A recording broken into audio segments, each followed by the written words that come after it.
Hello, lovely soul. Ayan, welcome back po sa aking channel. Kamusta po kayo?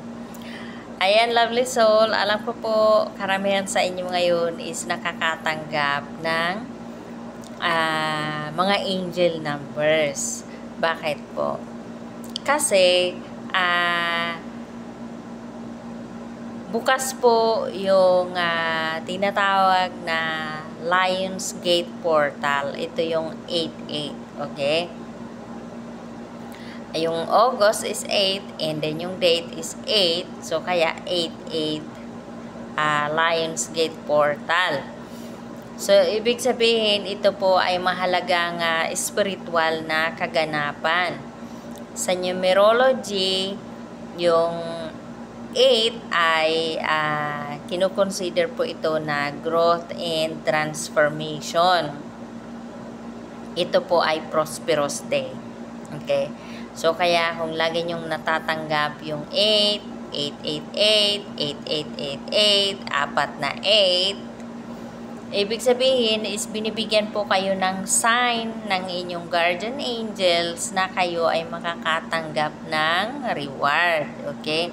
Kasi ang 8 po is abundance and prosperity. So, pag sinabi po nating abundance, hindi lang po ito about sa wealth or sa kayamanan. Ito rin po ay about sa abundance of love or kaya abundance of spiritual. Okay? Ibig sabihin, nagkakaroon ka na ng growth about sa iyong spirituality, umuunlad ka na. Okay?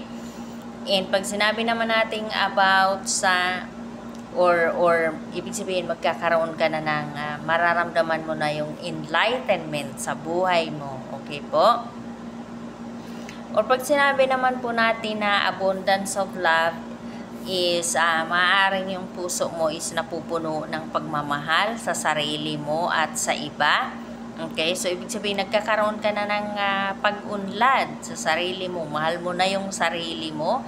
And pag mahal mo na yung sarili mo, syempre, you have the meron ka na rin pagmamahal para sa iba. Okay? Makakapag-share ka ng pagmamahal sa iba na hindi ka na uubusan. Okay po? Or maaaring yung mga nakapaligid sa'yo is nakakaramdam ng pagmamahal sa'yo. Okay? Pamilya mo, kaibigan. Okay? And mga taong nakapaligid sa'yo, mga taong nakikita mo na kung saan nakikita ka na punong-puno ka ng pagmamahal. And syempre, kapag punong-puno ka ng pagmamahal, is na-attract mo rin. Yun din yung mga taong nakakasalamuha mo. Okay? And maaaring ito rin yung time na maaaring makikita mo na or makakatagpo mo na yung iyong soulmate, yung iyong twin flames. Okay? And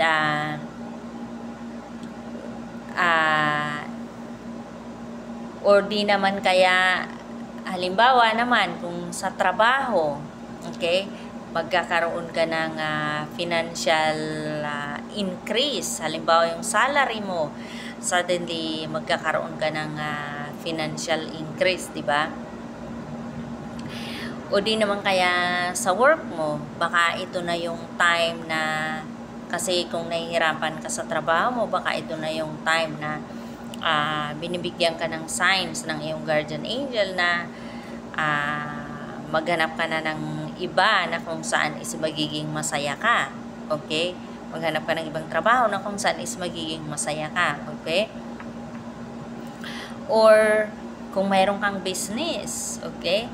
Kaya nakikita mo yung signs na yun mula sa iyong guardian angel kasi pinapaalam sa iyo ng iyong guardian angel na magiging maayos na yung daloy ng iyong negosyo. Okay? Or kung mayroon ka or kung nag-iisip kang magnegosyo, ito na yung time na umpisahan mo na yon. Okay? So, kaya lagi nyo pong nakikita yung signs na yon na 8888. Okay? Kasi magkakaroon ka ng abundance and prosperity. Okay po? And tungkol din po ito sa karma deeds. So, ibig sabihin, kung yung maganda yung ginawa mo is magandang karma yung babalik sa inyo.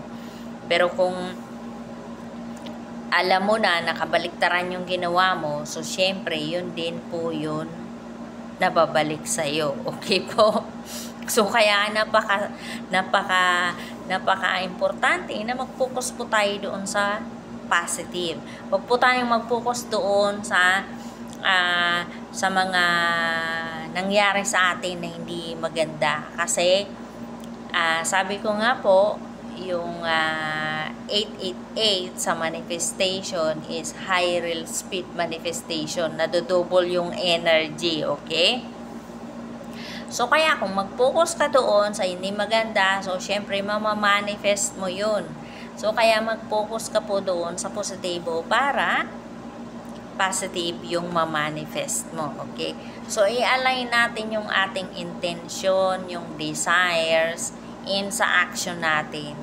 At, mamamanifest po natin yun. Okay po, lovely soul? And, so, yun po. Yun yung 888 portal. So, kaya, kailangan mag-focus po tayo doon sa positibo. Okay po, lovely soul? And, kapag, ibig sabihin, para ma-manifest natin po yun, is kailangan magkaroon tayo ng balance, okay? And harmony, okay? So, kung mayroong mga individual, na alam nyong nagtitrigger sa energy nyo, is iwasan nyo po muna yun, okay? So, i-ground po natin yung energy natin. Mag-connect tayo sa nature, mag-meditate tayo, mag-breathwork tayo, okay po?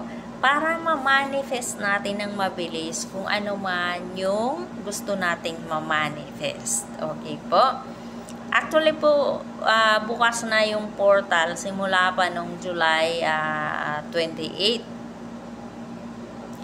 So, kaya kailangan lagi po tayong nasa present moment. Okay?